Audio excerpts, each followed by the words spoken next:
Perkenalkan, mungkin di antara mahasiswa yang ada di sini yang maba yang sudah pernah ketemu ibu ya sekali ya di kelas. Saya Lolita Sari, kebetulan mengaku berhadapan dengan Pak Kunti tentang pengantar ilmu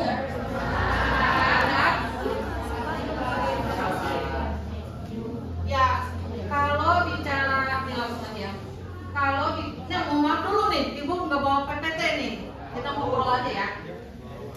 Kalau bicara tentang arsip, tentang perpustakaan, tentang museum, sama semuanya itu. Bicara tentang masa lalu dan masa sekarang. Ada cuma bedanya. Tadi Bu Eni udah menjelaskan, kalau misalnya museum, maka menjelaskan tentang rekam jejak bangsa dan budaya. Oke, kalau arsip sama, tetapi ada tambah satu, rekam jejak kita pribadi. Oke kan? Kita dari lahir udah menciptakan suatu apa maksudnya? Gede dikit, ya kan? Sekolah, TK, kita menghasilkan arsip. Rekam jejak kan? Ya, bahkan ini kita ada aja loh. Gede dikit. Menghasilkan apa? Setelah selesai kuliah. Jangan selesai kuliah kan belum selesai ya. Gede dikit, tamat SMA, kita menghasilkan apa? Arsip apa? Jasa. Terus masuk kuliah, arsipnya apa? Masuk kuliah UIN. Ya? Daftar ke UIN. Apa arsipnya? Registrasi. Ya kan, registrasi itu arsip dinamis nih ya. Dan kemudian masuk ke UIN. Arsipnya apa? KTN. Terus KRS. Mas Ais itu loh. Jadi bicara tentang arsip dan museum. Kalau udah Ais berarti bicara tentang arsip dan arsip berbasis kertas dan digital. Masa kemarin udah lupa sih? Kan udah dibilang kan? Ya kan? Arsip adalah apa? Rekaman jejak kegiatan atau suatu bisnis kegiatan bisnis ya, dengan berbagai media kan? Nah, media ini bisa kertas dan digital. Oke. Nah, kemudian Anda ke sini, Anda mengadakan apa tadi sekarang nih? Apa namanya? Education gathering. Apa yang akan timbul hasilnya? Jadi sebelum sertifikat, sebelum dokumentasi, bayaran kan?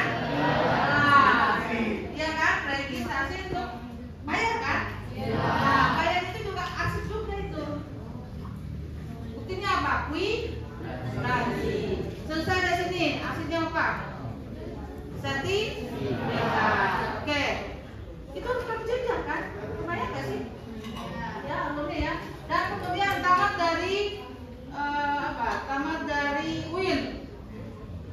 Arsipnya apa yang keluar?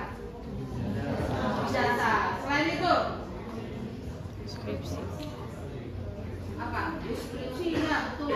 Tapi kalau jasa sudah terbit, maka sedikit jadi nanti ranahnya beda lagi. Apa itu Pak? Surat magang, kan udah ada jasa, kok surat magang lagi? Balik lagi sama dengar. Anda melamar pekerjaan, arsipnya keluarnya apa? CV. Terus diterima di pekerjaan, arsipnya akan keluar apa? SK, kontrak kerja. Terus selain itu honor gaji. Ya kan? Honor gaji juga kan, slip gaji itu menjadi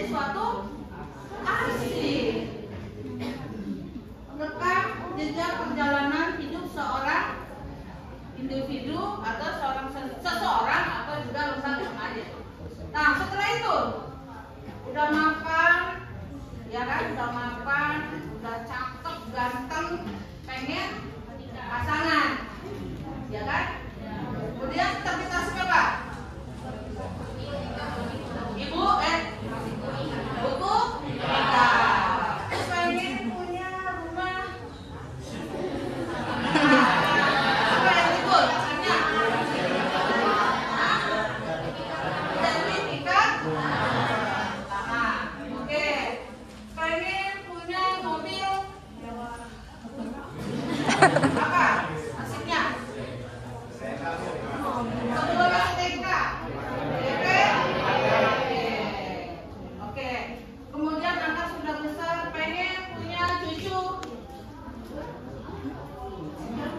Kok tidur cucu? Ya nanti kudu nikah dulu. Kembali beralur. Itulah arsip. Ya, itulah arsip. Jadi kehidupannya itu dari kita masa lahir, kemudian masa kita meninggal. Oke, udah punya cucu, kita udah tua. Nah kemudian apa sekarang timbul? Hah? Oke, setelah pensiun. Selain SK pensiun ya. Oke, setelah itu, setelah SK pensiun. Iya, betul. Surat kematian. Itulah yang disebut daur hidup arsip. Dari masa lahir, dari masa penciptaan, kemudian masa penggunaan, kemudian masa pemanfaatan, kemudian masa pemeliharaan, dan kemudian masa kematian, atau dalam konsep kearsipan disebut masa penyusutan. Itu yang disebut life cycle archive. Apa yang disebut? Ada berapa tahapan? Penciptaan. Masa penciptaan, terus masa penggunaan, terus masa pemeliharaan, terus masa penyusutan. Ya kan? Jadi apa tadi sebutnya? Ulangi, apa? Kalau bahasa Indonesianya? Daur hidup arsip. Dari masa penciptaan hingga masa penyusutan. Nah, manusia ini begitu kan? Dari lahir hingga masa kematian. Sama itu. Itulah yang disebut dengan rekam jejak dari seseorang. Dan begitu pun dengan lembaga atau organisasi. Oke, sekedar informasi, Ibu tidak akan lama juga karena Ibu juga bawa PTT. Nanti mungkin diisi sama Pak Azwan. Sekedar informasi bahwa WIN saat ini sedang membangun LAM. LAM itu adalah Gathering Archive, Library. L-nya Library and Museum.